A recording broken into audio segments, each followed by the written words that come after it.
안녕하십니까? 역사와 문화 속에 숨겨진 깊은 울림을 전해드리는 시간입니다. 오늘 우리는 인류 역사상 가장 극적인 변화를 겪은 한 남자의 이야기를 따라가 보고자 합니다. 갈바리아 언덕, 십자가에 못 박히신 예수님의 옆구리를 창으로 찌른 로마 병사가 있었습니다. 그는 전쟁으로 단련되고 명령에 죽고 사는 법만을 배운 군인이었습니다. 자비란 나약함의 다른 이름일 뿐인 세상에서 살아온 남자였죠. 그가 십자가에 달린 그리스도의 몸을 향해 창을 찔렀을 때 그는 한 생명을 끝내는 일이라 생각했습니다. 하지만 실은 자기 자신의 새로운 삶, 영원한 구원을 향한 변화의 첫걸음을 내딛는 순간이었습니다. 이 이야기는 가장 완고하고 차가웠던 심장에 어떻게 하느님의 은총이 스며드는지에 대한 기록입니다. 한 명의 처형 집행인이 어떻게 부활의 증인이 되고 한 죄인이 어떻게 성인의 반열에 오르게 되었는지를 보여주는 기적의 서사입니다. 바로 성 론지노의 이야기입니다.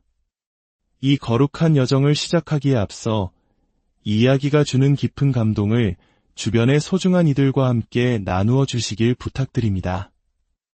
여러분의 공유는 어둠 속에 있는 또 다른 영혼에게 빛을 전하는 소중한 행위가 될 것입니다. 저희 채널을 구독하시면 이처럼 마음을 울리는 더 많은 이야기들을 만나보실 수 있습니다. 이 이야기를 듣는 모든 분들의 삶에 주님의 크신 축복과 평화가 함께하기를 기도합니다.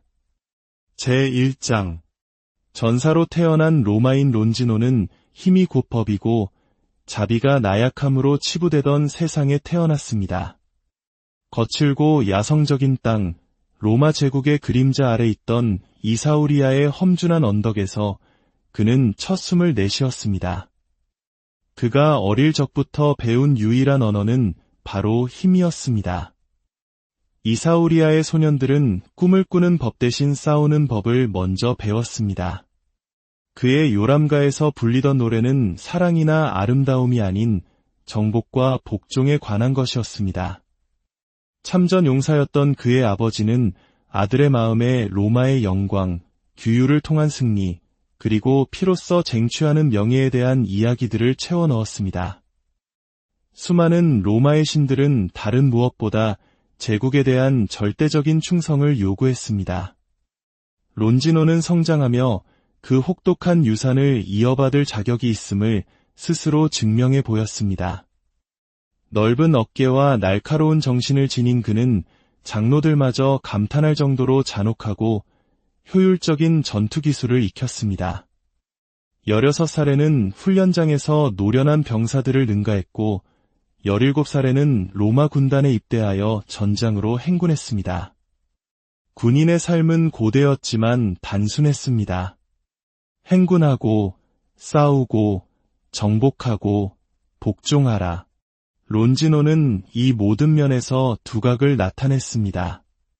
수많은 전쟁터를 거치며 그의 마음은 강철처럼 단단해졌습니다. 그는 주저없이 적을 베는 법을, 두려움을 규율로 억누르는 법을, 반란의 싹을 무자비하게 짓밟는 법을 배웠습니다. 승리를 거듭할수록 그의 얼굴에는 자부심의 주름이 깊게 패였고 누구도 볼 수 없는 영혼에는 깊은 상처가 새겨졌습니다. 20대 중반, 그는 100명의 부하를 거느리는 백인대장의 지위에 올랐습니다. 이는 혈통이 아닌 오직 피와 로마에 대한 흔들림 없는 충성으로 얻어낸 막중한 신임이 자리였습니다. 백인대장은 제국의 척추이자 국경을 지탱하는 강철 같은 의지 그 자체였습니다. 론지노는 자신의 운명을 완수한 자의 차가운 만족감으로 그 역할을 받아들였습니다. 그는 의무를 위해 살았고 오직 자신의 칼과 부하들의 규율, 그리고 로마의 영원한 힘만을 믿었습니다. 물론 신들에게도 제 몫을 바쳤습니다. 신전에는 제물을 올리고 전투 전에는 기도를 드렸습니다. 하지만 그의 마음속에는 자비에 대한 기대는 없었고 오직 희생과 보상이라는 냉정한 거래만이 존재했습니다. 론지노에게 세상은 간단했습니다. 강한 자는 군림하고 약한 자는 소멸한다. 그리고 위대한 로마 제국은 영원하다. 그는 자신의 확신이라는 대리석 기둥 아래에 이미 균열이 가기 시작했다는 것을 알지 못했습니다. 멀고 불안정한 속주에서 전혀 다른 종류의 왕이 사람들의 마음을 움직이고 있다는 사실도 몰랐습니다. 그가 의례적으로 섬기던 신들조차 다가오는 거대한 파도를 막을 수 없다는 것을 깨닫지 못했습니다. 그가 지금까지 치러온 전투들은 이제 곧 그의 영혼 안에서 벌어질 전쟁에 비하면 아무것도 아니었습니다. 그리고 다음 임무를 위한 소집 명령이 떨어졌을 때 론지노는 한치의 망설임도 없이 그것을 받아들였습니다. 그 길이 또 다른 정복이 아닌 자기 자신의 완전한 항복으로 이어지리라는 것은 꿈에도 모른 채 말입니다. 제2장 유대 땅으로의 파견 예루살렘의 태양은 론지노가 겪어본 그 어느 곳보다 뜨겁게 타올랐습니다. 도시는 건조하고 숨막히는 공기 아래 아른거렸고 그 거리는 생명력과 함께 들끓는 분노로 가득 차 있었습니다. 론지노는 6월절 대축제 기간 동안 로마의 주둔군을 강화하기 위해 파견된 분견대를 이끌고 예루살렘에 도착한 지 불과 몇 주밖에 되지 않았습니다.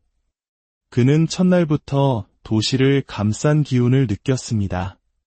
모든 돌멩이, 모든 눈빛, 모든 속삭임에 팽팽한 긴장감이 감돌았습니다. 예루살렘은 그가 근무했던 그 어떤 속주와도 달랐습니다. 갈리아에서의 반란은 소란스럽고 술에 취해 있었고 이집트에서의 반란은 어둠 속에서 조용히 끓어올랐습니다. 하지만 이곳 유대 땅에서는 저항이 모든 심장 박동 속에 살아 숨쉬었고 고대의 신앙과 강렬한 정체성으로 위장하고 있었습니다. 도시의 심장부에는 로마인의 눈으로 보기에도 경이로운 건축물인 성전이 서 있었습니다. 그러나 성전을 강력하게 만드는 것은 단순한 아름다움이 아니었습니다. 그것은 무릎 꿇기 전에 차라리 죽음을 택할 한 민족의 영혼이었습니다. 이곳에서 로마의 강철 같은 힘은 결코 굴복하지 않는 신앙과 정면으로 마주했습니다. 론지노의 임무는 간단했습니다.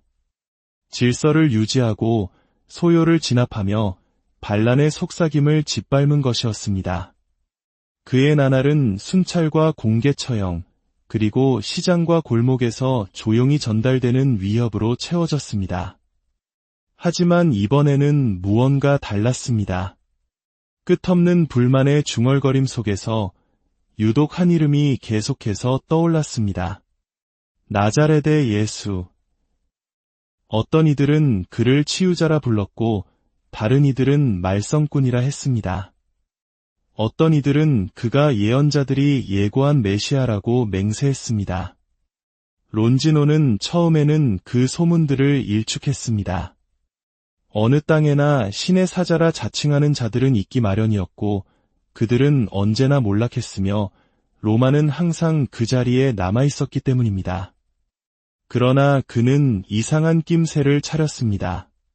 성전의 관리들은 이 예수를 언급할 때 눈에 두려움을 담고 있었고 평소 충성심을 숨기기 급급했던 군중은 이제 기적에 대해 공공연히 수군거렸습니다. 나병 환자가 깨끗해지고 눈먼 이가 시력을 찾고 죽은 자가 살아났다는 이야기들이었습니다. 론지노는 전장에서 자신의 직감을 믿는 법을 배웠습니다. 그리고 지금 공기 중에 무언가가 그에게 경고하고 있었습니다. 이 자는 평범한 반란군이 아니다. 이 남자는 그가 누구이든 간에 사람들뿐만 아니라 그들이 딛고 선 땅 자체를 뒤흔들고 있었다. 어느 늦은 저녁, 론지노가 6월절 인파에 대비한 경비 계획을 마무리하고 있을 때 소환 명령이 떨어졌습니다. 유대교의 최고 의결 기구인 사네드린에서 긴급 회의가 소집되었다는 것이었습니다. 소문은 빠르게 퍼져나갔습니다. 나자렛의 예수가 체포되었다. 론지노의 부대에는 비상 대기 명령이 하달되었습니다. 도시는 곧 폭발할 것만 같았습니다. 그는 2번 생각할 것도 없이 칼을 찼습니다. 또 한 명의 말썽꾼, 또 한 번의 처형, 로마를 위한 또 하나의 승리. 그는 그렇게 믿었습니다. 하지만 운명은 이미 군대의 힘보다 더 거대한 힘으로 움직이고 있었습니다. 다가오는 날의 해가 질 무렵이면 론지노의 세상과 그의 영혼은 영원히 예전 같지 않게 될 것이었습니다.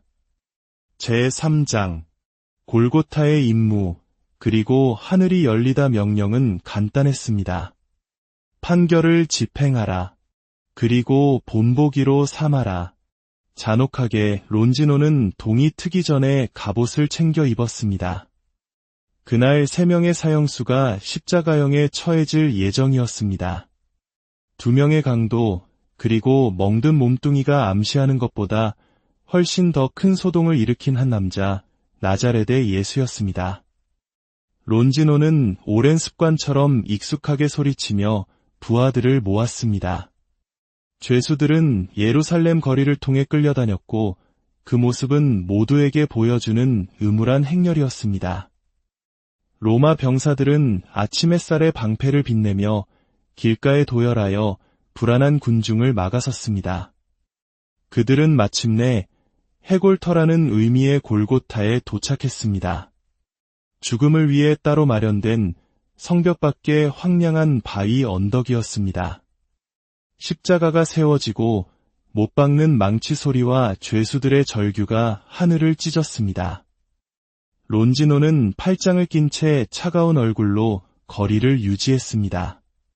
그는 수많은 사람들이 이렇게 죽는 것을 보아왔습니다. 거기에는 영광은 없고 오직 복종만이 있을 뿐이었습니다. 예수의 머리 위에는 유대인들의 임금, 나자렛 예수라는 조롱 섞인 죄명패가 못 박혔습니다. 군인들은 죽어가는 이들을 조롱하며 그들의 옷을 놓고 주사위 놀이를 벌였습니다. 론지노는 아무 말도 하지 않았습니다. 그는 창을 손에 쥐고 자신의 자리를 지키며 중앙에 있는 인물에게 시선을 고정했습니다. 시간은 더디게 흘렀고 태양은 점점 더 높이 솟아올랐습니다. 열기는 숨막힐 듯했고 군중의 조롱은 기묘하고 불안한 침묵으로 바뀌었습니다. 론지노 역시 공기 중에 짙고 무겁게 내려앉는 무게감을 느꼈습니다. 그때였습니다. 아무런 예고 없이 태양이 빛을 잃었습니다. 마치 보이지 않는 거대한 손이 촛불을 끄듯 어둠이 갑자기 덮쳐왔습니다. 점차 어두워지는 황혼도 폭풍 후 구름이 몰려오는 것도 아니었습니다. 살아있는 듯한 어둠, 무겁고 차가운 어둠이 세상을 공포로 뒤덮었습니다. 저주를 퍼붓던 병사들은 무기를 굳게 쥐었고 조롱하던 군중은 불안한 침묵에 빠졌습니다. 론지노는 제자리에 못 박힌 듯 서서 갈빗뼈를 두드리는 심장 소리를 느꼈습니다. 그는 수많은 전투에서 죽음을 마주했지만 이것은 전혀 다른 차원의 두려움이었습니다.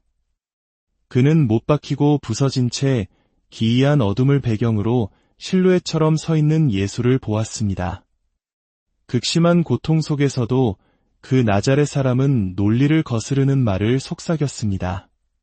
아버지, 저들을 용서해 주십시오. 저들은 자기들이 무슨 일을 하는지 모릅니다. 론지노는 그 말이 자신의 육체가 아닌 평생을 바쳐 영혼주의에 둘러쳐온 갑옷을 강타하는 것을 느꼈습니다. 그때 땅이 흔들리기 시작했습니다.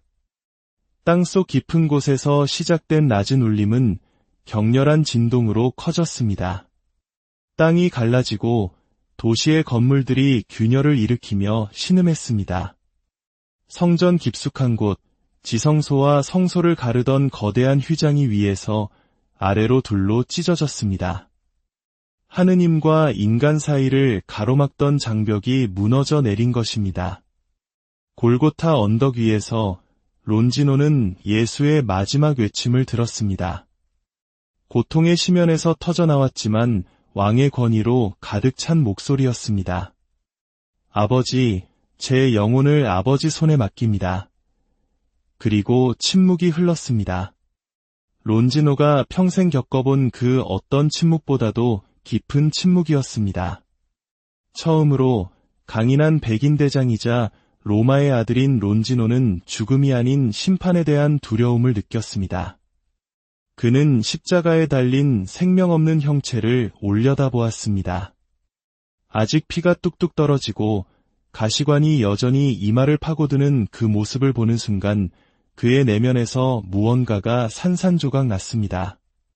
생각할 겨를도 없이 누가 듣든 상관없이 론지노는 경외심에 떨리는 목소리로 말했습니다. 참으로 이분은 하느님의 아드님이셨다. 그것은 그가 내린 결론이 아니었습니다. 그의 존재의 깊숙한 곳에서부터 터져나온 진실이었습니다. 땅이 흔들리고 하늘이 어두워졌지만 더 큰 지진은 그의 영혼 안에서 일어났습니다. 그가 힘에 대해, 로마에 대해, 인간의 손으로 만든 신들에 대해 믿어왔던 모든 것이 먼지처럼 부서져 내렸습니다. 오직 한 분만이 남았고 제국의 군인 론지노는 이제 진정한 왕 앞에 벌거벗은 채 서 있었습니다. 제4장 성심을 찌른 창 어둠은 예수께서 숨을 거두신 후에도 한동안 계속되었습니다. 땅은 여전히 발미돼서 미세하게 떨렸지만 기이한 정적이 골고타를 감쌌습니다. 유대 율법에 따라 사형수들의 시신은 해가 지기 전, 특히 대축제 전야에는 치워져야 했습니다. 유대 지도자들은 이미 빌라도에게 죽음을 서둘러 달라고 청원한 상태였습니다. 론지노는 부하들에게 신호를 보냈습니다.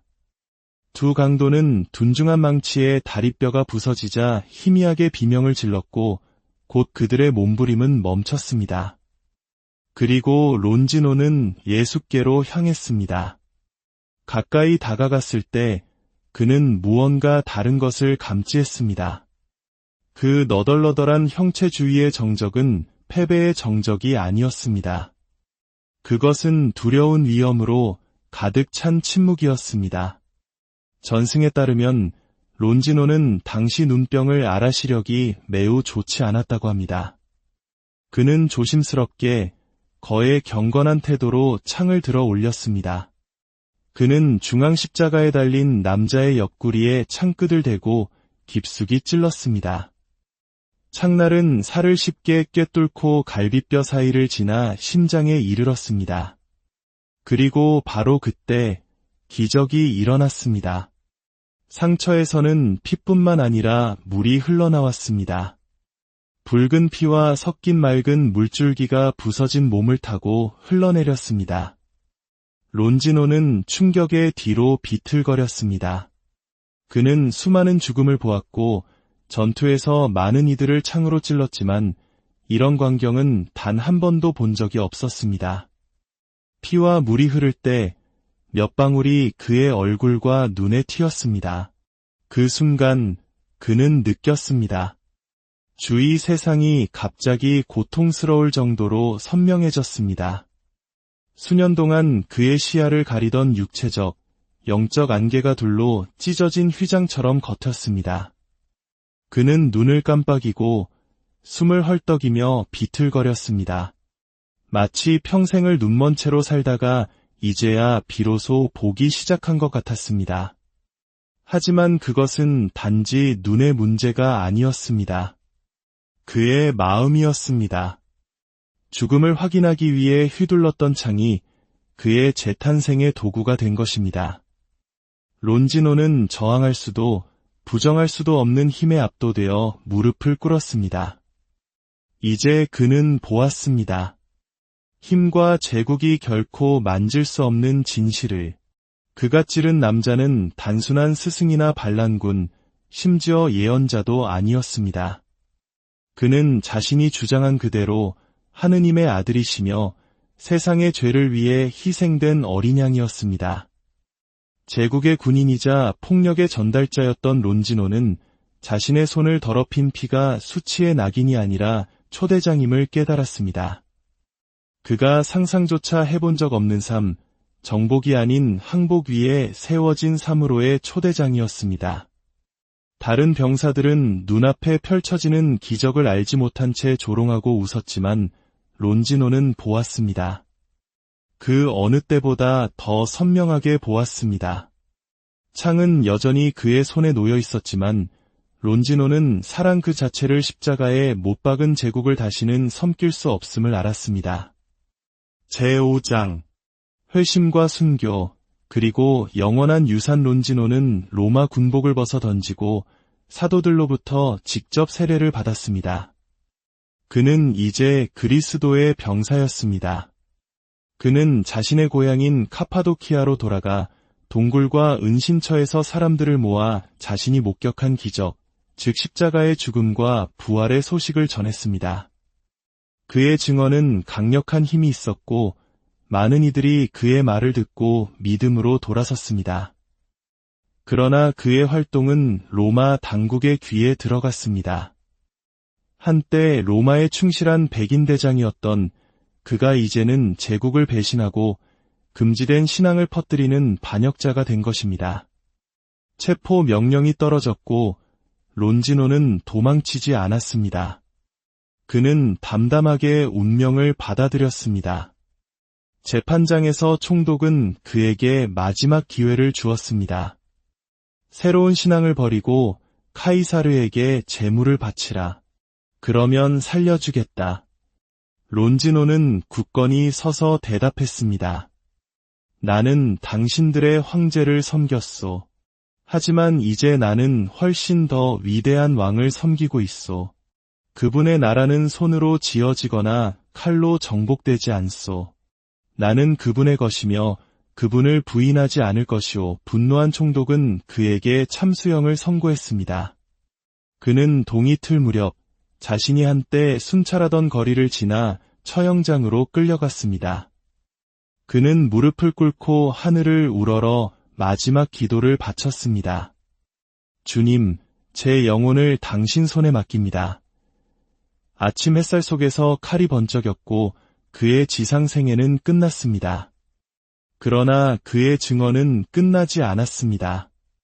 그의 피가 떨어진 그 땅에서 믿음의 씨앗은 더욱 굳건히 뿌리내렸습니다.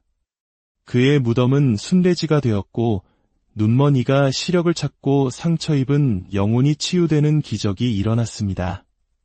수세기가 지난 후 그의 이야기는 전 세계로 퍼져나갔습니다. 로마의 심장부 성베드로 대성전에는 위대한 조각가 베르니니가 조각한 그의 대리석상이 세워졌습니다. 한때 죽음의 무기였던 창을 든 채 십자가에 달리신 왕을 경이롭게 올려다보는 그의 모습은 더 이상 정복자가 아닌 증인의 모습입니다. 바티칸에는 그의 창으로 여겨지는 성창의 일부가 지금도 귀하게 보존되어 있습니다. 성 론지노의 이야기는 우리에게 증명합니다. 그 어떤 마음도 구원받지 못할 만큼 완고하지 않으며 단 한순간의 정직한 고백이 평생의 교만을 무너뜨릴 수 있다는 것을, 그리고 한때 그리스도를 대적했던 사람조차 그분의 가장 강력한 증인이 될 수 있다는 것을 말입니다. 제6장 성 론지노께 드리는 기도. 성 론지노의 증언에 힘입어 이제 우리도 함께 기도합시다. 오, 영광스러운 론지노 성인이시여, 갈바리아의 충실한 군인이여, 그리스도의 용맹한 종이시여. 저희는 신뢰와 갈망 가득한 마음으로 당신께 의탁하나이다. 그리스도의 옆구리에서 피와 물이 흘러나오는 것을 보신 분, 거룩한 자비의 손길로 눈먼 눈을 뜨게 되신 분, 저희가 두려움과 실패를 넘어설 수 있도록 도와주소서. 고통 속에서도 그리스도의 목소리를 알아듣고 희망이 사라진 듯 보일 때에도 그분의 현존을 찾도록 저희를 가르쳐 주소서. 성인이시여, 저희를 위하여 빌어주시어 저희가 세상의 헛된 추구를 버리고 대가를 셈하지 않고 그리스도를 따를 용기를 갖게 하소서. 봉인된 무덤을 지키셨고 하늘의 손길로 돌이 굴려지는 것을 목격하신 분, 어떤 무덤도 그리스도께서 주시는 생명을 가둘 수 없음을 저희에게 상기시켜 주소서. 저희의 지상 순례가 끝날 무렵 저희 곁을 지켜주소서.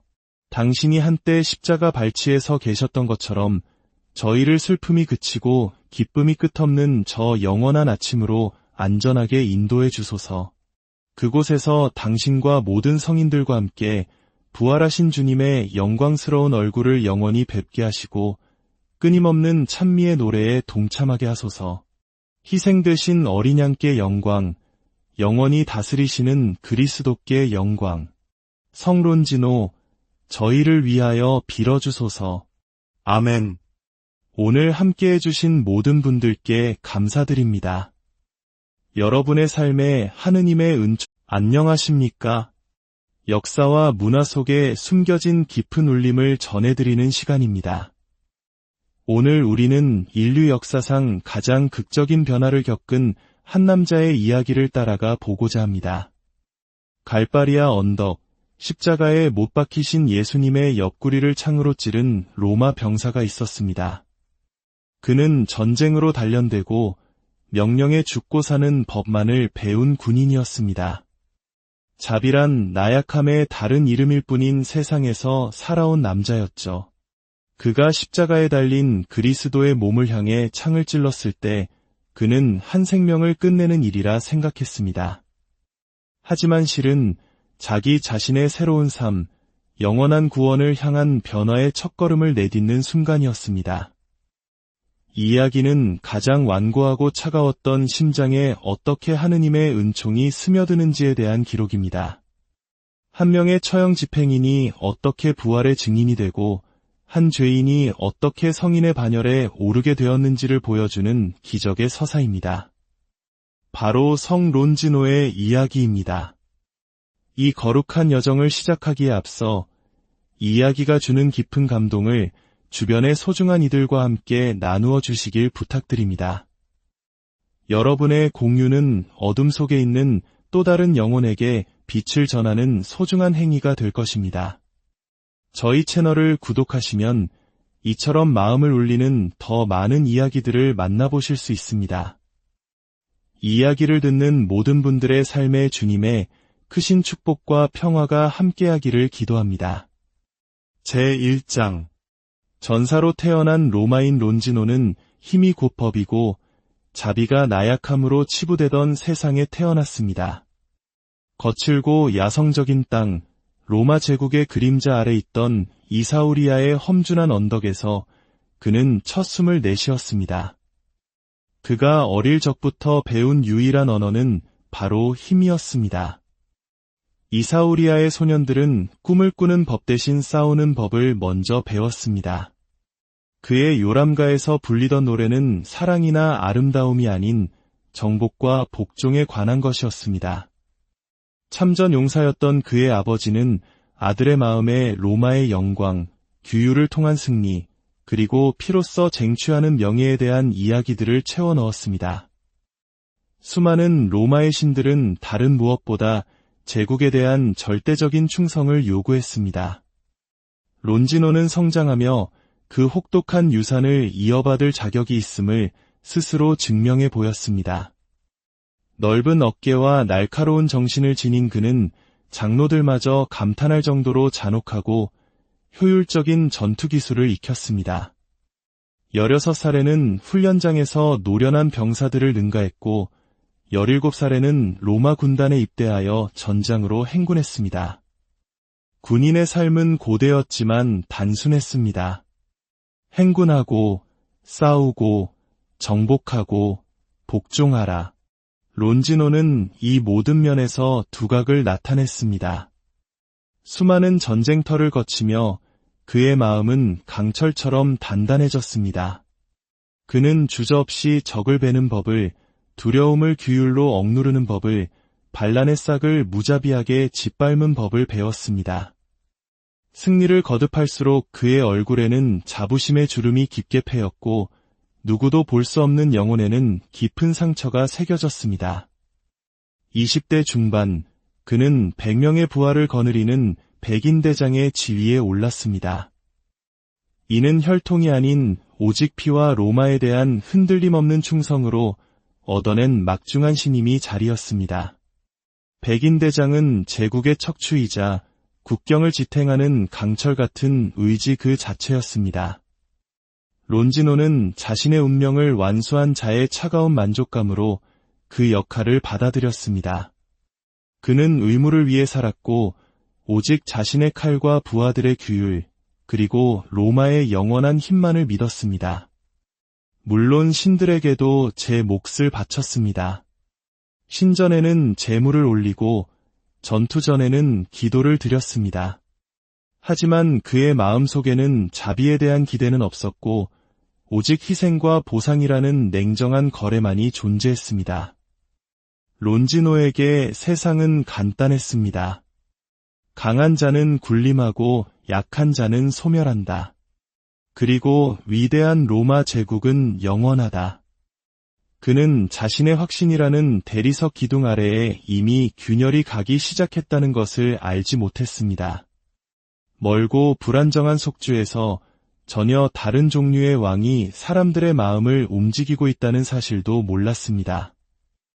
그가 의례적으로 섬기던 신들조차 다가오는 거대한 파도를 막을 수 없다는 것을 깨닫지 못했습니다. 그가 지금까지 치러온 전투들은 이제 곧 그의 영혼 안에서 벌어질 전쟁에 비하면 아무것도 아니었습니다. 그리고 다음 임무를 위한 소집 명령이 떨어졌을 때 론지노는 한치의 망설임도 없이 그것을 받아들였습니다. 그 길이 또 다른 정복이 아닌 자기 자신의 완전한 항복으로 이어지리라는 것은 꿈에도 모른 채 말입니다. 제2장 유대 땅으로의 파견 예루살렘의 태양은 론지노가 겪어본 그 어느 곳보다 뜨겁게 타올랐습니다. 도시는 건조하고 숨막히는 공기 아래 아른거렸고 그 거리는 생명력과 함께 들끓는 분노로 가득 차 있었습니다. 론지노는 6월절 대축제 기간 동안 로마의 주둔군을 강화하기 위해 파견된 분견대를 이끌고 예루살렘에 도착한 지 불과 몇 주밖에 되지 않았습니다. 그는 첫날부터 도시를 감싼 기운을 느꼈습니다. 모든 돌멩이, 모든 눈빛, 모든 속삭임에 팽팽한 긴장감이 감돌았습니다. 예루살렘은 그가 근무했던 그 어떤 속주와도 달랐습니다. 갈리아에서의 반란은 소란스럽고 술에 취해 있었고 이집트에서의 반란은 어둠 속에서 조용히 끓어올랐습니다. 하지만 이곳 유대 땅에서는 저항이 모든 심장 박동 속에 살아 숨쉬었고 고대의 신앙과 강렬한 정체성으로 위장하고 있었습니다. 도시의 심장부에는 로마인의 눈으로 보기에도 경이로운 건축물인 성전이 서 있었습니다. 그러나 성전을 강력하게 만드는 것은 단순한 아름다움이 아니었습니다. 그것은 무릎 꿇기 전에 차라리 죽음을 택할 한 민족의 영혼이었습니다. 이곳에서 로마의 강철 같은 힘은 결코 굴복하지 않는 신앙과 정면으로 마주했습니다. 론지노의 임무는 간단했습니다. 질서를 유지하고 소요를 진압하며 반란의 속삭임을 짓밟은 것이었습니다. 그의 나날은 순찰과 공개 처형, 그리고 시장과 골목에서 조용히 전달되는 위협으로 채워졌습니다. 하지만 이번에는 무언가 달랐습니다. 끝없는 불만의 중얼거림 속에서 유독 한 이름이 계속해서 떠올랐습니다. 나자렛의 예수. 어떤 이들은 그를 치유자라 불렀고 다른 이들은 말썽꾼이라 했습니다. 어떤 이들은 그가 예언자들이 예고한 메시아라고 맹세했습니다. 론지노는 처음에는 그 소문들을 일축했습니다. 어느 땅에나 신의 사자라 자칭하는 자들은 있기 마련이었고 그들은 언제나 몰락했으며 로마는 항상 그 자리에 남아있었기 때문입니다. 그러나 그는 이상한 낌새를 차렸습니다. 성전의 관리들은 이 예수를 언급할 때 눈에 두려움을 담고 있었고 평소 충성심을 숨기기 급급했던 군중은 이제 기적에 대해 공공연히 수군거렸습니다. 나병 환자가 깨끗해지고 눈먼 이가 시력을 찾고 죽은 자가 살아났다는 이야기들이었습니다. 론지노는 전장에서 자신의 직감을 믿는 법을 배웠습니다. 그리고 지금 공기 중에 무언가가 그에게 경고하고 있었습니다. 이 자는 평범한 반란군이 아니다. 이 남자는 그가 누구이든 간에 사람들뿐만 아니라 그들이 딛고 선 땅 자체를 뒤흔들고 있었다. 어느 늦은 저녁, 론지노가 6월절 인파에 대비한 경비 계획을 마무리하고 있을 때 소환 명령이 떨어졌습니다. 유대교의 최고 의결 기구인 사네드린에서 긴급 회의가 소집되었다는 것이었습니다. 소문은 빠르게 퍼져나갔습니다. 나자렛의 예수가 체포되었다. 론지노의 부대에는 비상 대기 명령이 하달되었습니다. 도시는 곧 폭발할 것만 같았습니다. 그는 2번 생각할 것도 없이 칼을 찼습니다. 또 한 명의 말썽꾼, 또 한 번의 처형, 로마를 위한 또 하나의 승리. 그는 그렇게 믿었습니다. 하지만 운명은 이미 군대의 힘보다 더 거대한 힘으로 움직이고 있었습니다. 다가오는 날의 해가 질 무렵이면 론지노의 세상과 그의 영혼은 영원히 예전 같지 않게 될 것이었습니다. 제3장 골고타의 임무 그리고 하늘이 열리다 명령은 간단했습니다. 판결을 집행하라. 그리고 본보기로 삼아라. 잔혹하게 론지노는 동이 트기 전에 갑옷을 챙겨 입었습니다. 그날 3명의 사형수가 십자가형에 처해질 예정이었습니다. 2명의 강도 그리고 멍든 몸뚱이가 암시하는 것보다 훨씬 더 큰 소동을 일으킨 한 남자, 나자렛의 예수였습니다. 론지노는 오랜 습관처럼 익숙하게 소리치며 부하들을 모았습니다. 죄수들은 예루살렘 거리를 통해 끌려다녔고 그 모습은 모두에게 보여주는 음울한 행렬이었습니다. 로마 병사들은 아침 햇살의 방패를 빛내며 길가에 도열하여 불안한 군중을 막아섰습니다.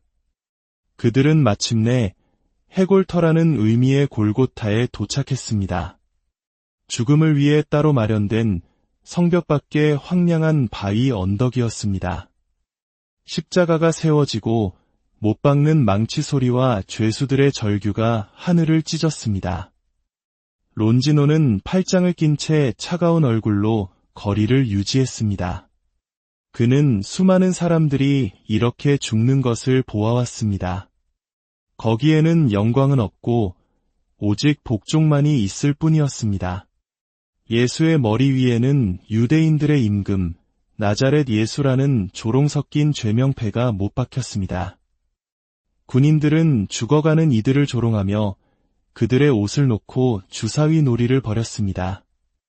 론지노는 아무 말도 하지 않았습니다.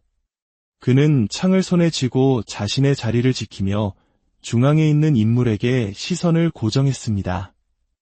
시간은 더디게 흘렀고 태양은 점점 더 높이 솟아올랐습니다. 열기는 숨막힐 듯했고 군중의 조롱은 기묘하고 불안한 침묵으로 바뀌었습니다. 론지노 역시 공기 중에 짙고 무겁게 내려앉는 무게감을 느꼈습니다. 그때였습니다. 아무런 예고 없이 태양이 빛을 잃었습니다. 마치 보이지 않는 거대한 손이 촛불을 끄듯 어둠이 갑자기 덮쳐왔습니다. 점차 어두워지는 황혼도 폭풍 후 구름이 몰려오는 것도 아니었습니다. 살아있는 듯한 어둠, 무겁고 차가운 어둠이 세상을 공포로 뒤덮었습니다. 저주를 퍼붓던 병사들은 무기를 굳게 쥐었고 조롱하던 군중은 불안한 침묵에 빠졌습니다. 론지노는 제자리에 못 박힌 듯 서서 갈빗뼈를 두드리는 심장 소리를 느꼈습니다. 그는 수많은 전투에서 죽음을 마주했지만 이것은 전혀 다른 차원의 두려움이었습니다. 그는 못 박히고 부서진 채 기이한 어둠을 배경으로 실루엣처럼 서 있는 예수를 보았습니다. 극심한 고통 속에서도 그 나자렛 사람은 논리를 거스르는 말을 속삭였습니다. 아버지, 저들을 용서해 주십시오. 저들은 자기들이 무슨 일을 하는지 모릅니다. 론지노는 그 말이 자신의 육체가 아닌 평생을 바쳐 영혼 주위에 둘러쳐온 갑옷을 강타하는 것을 느꼈습니다. 그때 땅이 흔들리기 시작했습니다. 땅속 깊은 곳에서 시작된 낮은 울림은 격렬한 진동으로 커졌습니다. 땅이 갈라지고 도시의 건물들이 균열을 일으키며 신음했습니다. 성전 깊숙한 곳, 지성소와 성소를 가르던 거대한 휘장이 위에서 아래로 둘로 찢어졌습니다. 하느님과 인간 사이를 가로막던 장벽이 무너져 내린 것입니다. 골고타 언덕 위에서 론지노는 예수의 마지막 외침을 들었습니다. 고통의 심연에서 터져나왔지만 왕의 권위로 가득 찬 목소리였습니다. 아버지, 제 영혼을 아버지 손에 맡깁니다. 그리고 침묵이 흘렀습니다. 론지노가 평생 겪어본 그 어떤 침묵보다도 깊은 침묵이었습니다. 처음으로 강인한 백인 대장이자 로마의 아들인 론지노는 죽음이 아닌 심판에 대한 두려움을 느꼈습니다. 그는 십자가에 달린 생명 없는 형체를 올려다보았습니다. 아직 피가 뚝뚝 떨어지고 가시관이 여전히 이마를 파고드는 그 모습을 보는 순간 그의 내면에서 무언가가 산산조각 났습니다. 생각할 겨를도 없이 누가 듣든 상관없이 론지노는 경외심에 떨리는 목소리로 말했습니다. 참으로 이분은 하느님의 아드님이셨다. 그것은 그가 내린 결론이 아니었습니다. 그의 존재의 깊숙한 곳에서부터 터져나온 진실이었습니다. 땅이 흔들리고 하늘이 어두워졌지만 더 큰 지진은 그의 영혼 안에서 일어났습니다. 그가 힘에 대해, 로마에 대해, 인간의 손으로 만든 신들에 대해 믿어왔던 모든 것이 먼지처럼 부서져 내렸습니다. 오직 한 분만이 남았고 제국의 군인 론지노는 이제 진정한 왕 앞에 벌거벗은 채 서 있었습니다. 제4장 성심을 찌른 창 어둠은 예수께서 숨을 거두신 후에도 한동안 계속되었습니다. 땅은 여전히 발밑에서 미세하게 떨렸지만 기이한 정적이 골고타를 감쌌습니다. 유대 율법에 따라 사형수들의 시신은 해가 지기 전, 특히 대축제 전야에는 치워져야 했습니다. 유대 지도자들은 이미 빌라도에게 죽음을 서둘러 달라고 청원한 상태였습니다. 론지노는 부하들에게 신호를 보냈습니다. 두 강도는 둔중한 망치에 다리뼈가 부서지자 희미하게 비명을 질렀고 곧 그들의 몸부림은 멈췄습니다.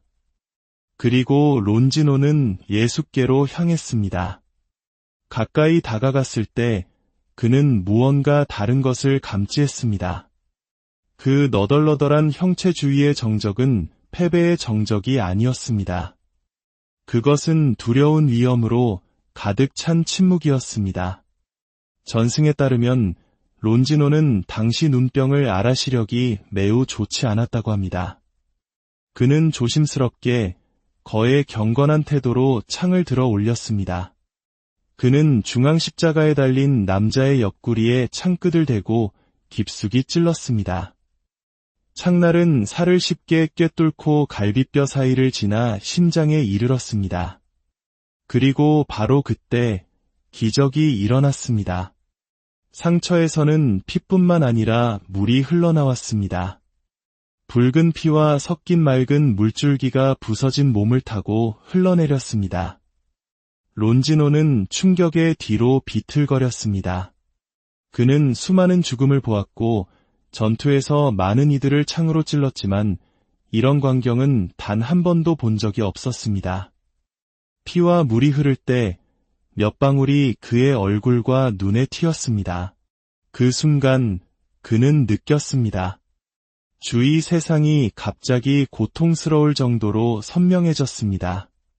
수년 동안 그의 시야를 가리던 육체적, 영적 안개가 둘로 찢어진 휘장처럼 겉었습니다. 그는 눈을 깜빡이고 숨을 헐떡이며 비틀거렸습니다. 마치 평생을 눈먼 채로 살다가 이제야 비로소 보기 시작한 것 같았습니다. 하지만 그것은 단지 눈의 문제가 아니었습니다. 그의 마음이었습니다. 죽음을 확인하기 위해 휘둘렀던 창이 그의 재탄생의 도구가 된 것입니다. 론지노는 저항할 수도 부정할 수도 없는 힘에 압도되어 무릎을 꿇었습니다. 이제 그는 보았습니다. 힘과 제국이 결코 만질 수 없는 진실을. 그가 찌른 남자는 단순한 스승이나 반란군, 심지어 예언자도 아니었습니다. 그는 자신이 주장한 그대로 하느님의 아들이시며 세상의 죄를 위해 희생된 어린 양이었습니다. 제국의 군인이자 폭력의 전달자였던 론지노는 자신의 손을 더럽힌 피가 수치의 낙인이 아니라 초대장임을 깨달았습니다. 그가 상상조차 해본 적 없는 삶, 정복이 아닌 항복 위에 세워진 삶으로의 초대장이었습니다. 다른 병사들은 눈앞에 펼쳐지는 기적을 알지 못한 채 조롱하고 웃었지만 론지노는 보았습니다. 그 어느 때보다 더 선명하게 보았습니다. 창은 여전히 그의 손에 놓여 있었지만 론지노는 사랑 그 자체를 십자가에 못 박은 제국을 다시는 섬길 수 없음을 알았습니다. 제5장 회심과 순교 그리고 영원한 유산. 론지노는 로마 군복을 벗어 던지고 사도들로부터 직접 세례를 받았습니다.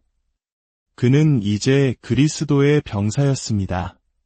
그는 자신의 고향인 카파도키아로 돌아가 동굴과 은신처에서 사람들을 모아 자신이 목격한 기적, 즉 십자가의 죽음과 부활의 소식을 전했습니다. 그의 증언은 강력한 힘이 있었고 많은 이들이 그의 말을 듣고 믿음으로 돌아섰습니다. 그러나 그의 활동은 로마 당국의 귀에 들어갔습니다. 한때 로마의 충실한 백인 대장이었던 그가 이제는 제국을 배신하고 금지된 신앙을 퍼뜨리는 반역자가 된 것입니다. 체포 명령이 떨어졌고 론지노는 도망치지 않았습니다. 그는 담담하게 운명을 받아들였습니다. 재판장에서 총독은 그에게 마지막 기회를 주었습니다. 새로운 신앙을 버리고 카이사르에게 재물을 바치라. 그러면 살려주겠다. 론지노는 굳건히 서서 대답했습니다. 나는 당신들의 황제를 섬겼소. 하지만 이제 나는 훨씬 더 위대한 왕을 섬기고 있소. 그분의 나라는 손으로 지어지거나 칼로 정복되지 않소. 나는 그분의 것이며 그분을 부인하지 않을 것이오. 분노한 총독은 그에게 참수형을 선고했습니다. 그는 동이틀 무렵 자신이 한때 순찰하던 거리를 지나 처형장으로 끌려갔습니다. 그는 무릎을 꿇고 하늘을 우러러 마지막 기도를 바쳤습니다. 주님, 제 영혼을 당신 손에 맡깁니다. 아침 햇살 속에서 칼이 번쩍였고 그의 지상생애는 끝났습니다. 그러나 그의 증언은 끝나지 않았습니다. 그의 피가 떨어진 그 땅에서 믿음의 씨앗은 더욱 굳건히 뿌리내렸습니다. 그의 무덤은 순례지가 되었고 눈머니가 시력을 찾고 상처 입은 영혼이 치유되는 기적이 일어났습니다. 수세기가 지난 후 그의 이야기는 전 세계로 퍼져나갔습니다. 로마의 심장부 성베드로 대성전에는 위대한 조각가 베르니니가 조각한 그의 대리석상이 세워졌습니다.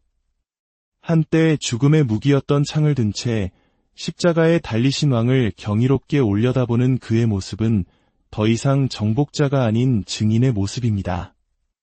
바티칸에는 그의 창으로 여겨지는 성창의 일부가 지금도 귀하게 보존되어 있습니다. 성 론지노의 이야기는 우리에게 증명합니다. 그 어떤 마음도 구원받지 못할 만큼 완고하지 않으며 단 한순간의 정직한 고백이 평생의 교만을 무너뜨릴 수 있다는 것을, 그리고 한때 그리스도를 대적했던 사람조차 그분의 가장 강력한 증인이 될 수 있다는 것을 말입니다. 제6장 성 론지노께 드리는 기도. 성 론지노의 증언에 힘입어 이제 우리도 함께 기도합시다. 오, 영광스러운 론지노 성인이시여, 갈바리아의 충실한 군인이여, 그리스도의 용맹한 종이시여. 저희는 신뢰와 갈망 가득한 마음으로 당신께 의탁하나이다. 그리스도의 옆구리에서 피와 물이 흘러나오는 것을 보신 분, 거룩한 자비의 손길로 눈먼 눈을 뜨게 되신 분, 저희가 두려움과 실패를 넘어설 수 있도록 도와주소서. 고통 속에서도 그리스도의 목소리를 알아듣고 희망이 사라진 듯 보일 때에도 그분의 현존을 찾도록 저희를 가르쳐 주소서. 성인이시여, 저희를 위하여 빌어주시어 저희가 세상의 헛된 추구를 버리고 대가를 셈하지 않고 그리스도를 따를 용기를 갖게 하소서. 봉인된 무덤을 지키셨고 하늘의 손길로 돌이 굴려지는 것을 목격하신 분, 어떤 무덤도 그리스도께서 주시는 생명을 가둘 수 없음을 저희에게 상기시켜 주소서. 저희의 지상 순례가 끝날 무렵 저희 곁을 지켜주소서. 당신이 한때 십자가 발치에 서 계셨던 것처럼 저희를 슬픔이 그치고 기쁨이 끝없는 저 영원한 아침으로 안전하게 인도해 주소서.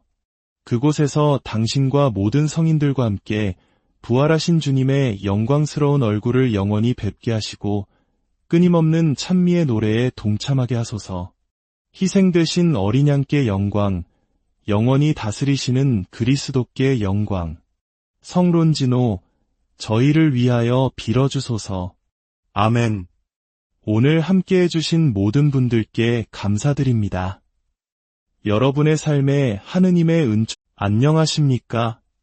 역사와 문화 속에 숨겨진 깊은 울림을 전해드리는 시간입니다. 오늘 우리는 인류 역사상 가장 극적인 변화를 겪은 한 남자의 이야기를 따라가 보고자 합니다. 갈바리아 언덕, 십자가에 못 박히신 예수님의 옆구리를 창으로 찌른 로마 병사가 있었습니다. 그는 전쟁으로 단련되고 명령에 죽고 사는 법만을 배운 군인이었습니다. 자비란 나약함의 다른 이름일 뿐인 세상에서 살아온 남자였죠. 그가 십자가에 달린 그리스도의 몸을 향해 창을 찔렀을 때 그는 한 생명을 끝내는 일이라 생각했습니다.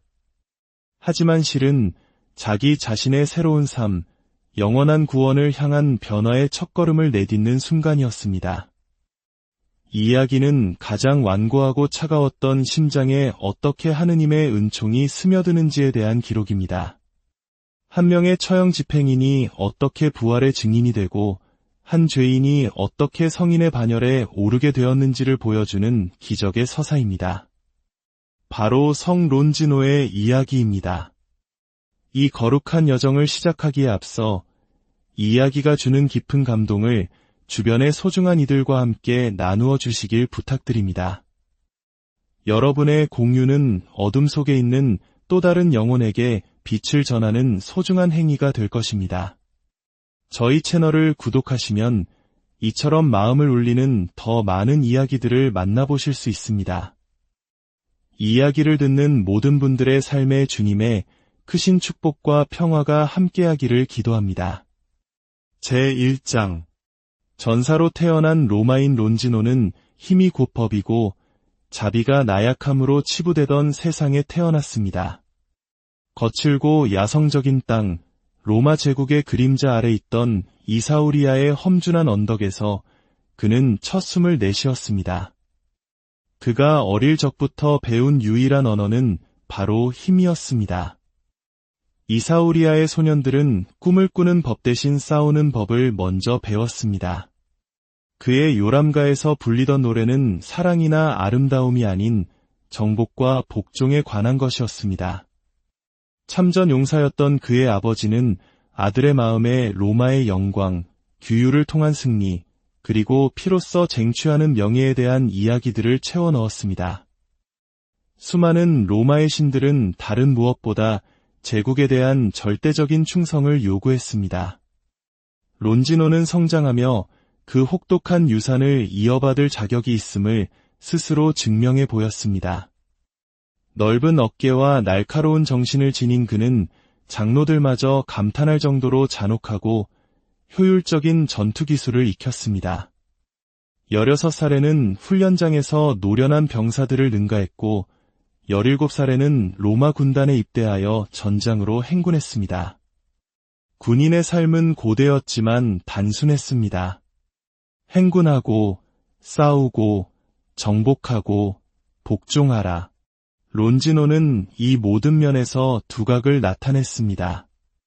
수많은 전쟁터를 거치며 그의 마음은 강철처럼 단단해졌습니다. 그는 주저없이 적을 베는 법을, 두려움을 규율로 억누르는 법을, 반란의 싹을 무자비하게 짓밟는 법을 배웠습니다. 승리를 거듭할수록 그의 얼굴에는 자부심의 주름이 깊게 패였고 누구도 볼 수 없는 영혼에는 깊은 상처가 새겨졌습니다. 20대 중반, 그는 100명의 부하를 거느리는 백인대장의 지위에 올랐습니다. 이는 혈통이 아닌 오직 피와 로마에 대한 흔들림 없는 충성으로 얻어낸 막중한 신임이 자리였습니다. 백인대장은 제국의 척추이자 국경을 지탱하는 강철 같은 의지 그 자체였습니다. 론지노는 자신의 운명을 완수한 자의 차가운 만족감으로 그 역할을 받아들였습니다.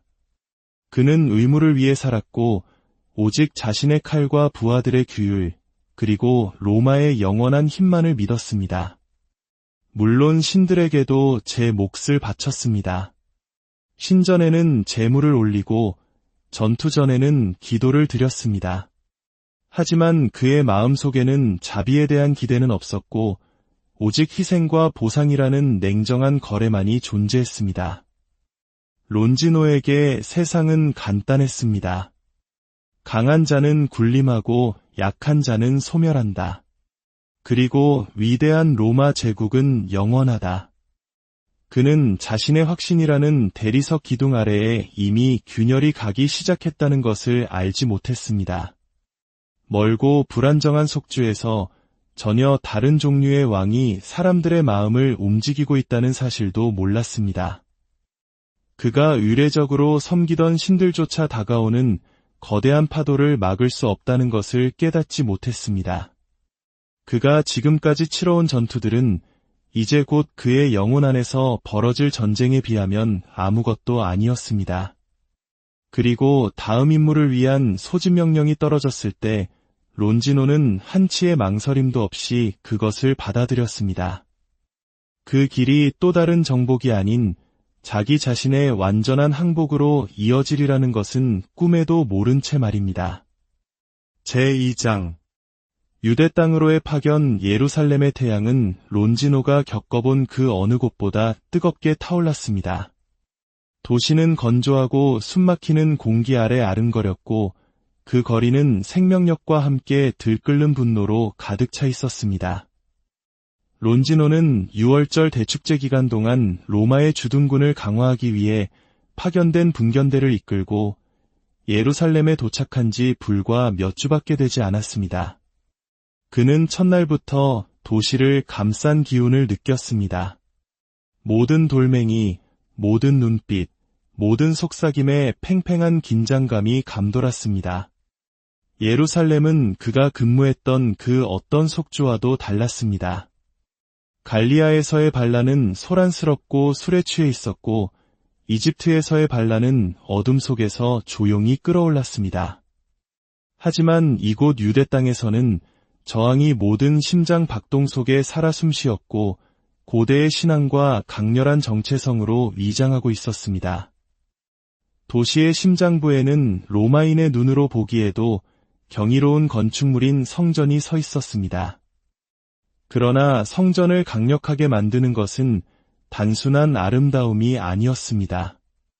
그것은 무릎 꿇기 전에 차라리 죽음을 택할 한 민족의 영혼이었습니다. 이곳에서 로마의 강철 같은 힘은 결코 굴복하지 않는 신앙과 정면으로 마주했습니다. 론지노의 임무는 간단했습니다. 질서를 유지하고 소요를 진압하며 반란의 속삭임을 짓밟는 것이었습니다. 그의 나날은 순찰과 공개 처형, 그리고 시장과 골목에서 조용히 전달되는 위협으로 채워졌습니다. 하지만 이번에는 무언가 달랐습니다.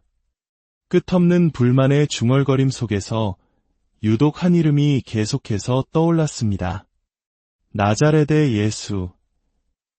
어떤 이들은 그를 치유자라 불렀고 다른 이들은 말썽꾼이라 했습니다. 어떤 이들은 그가 예언자들이 예고한 메시아라고 맹세했습니다. 론지노는 처음에는 그 소문들을 일축했습니다. 어느 땅에나 신의 사자라 자칭하는 자들은 있기 마련이었고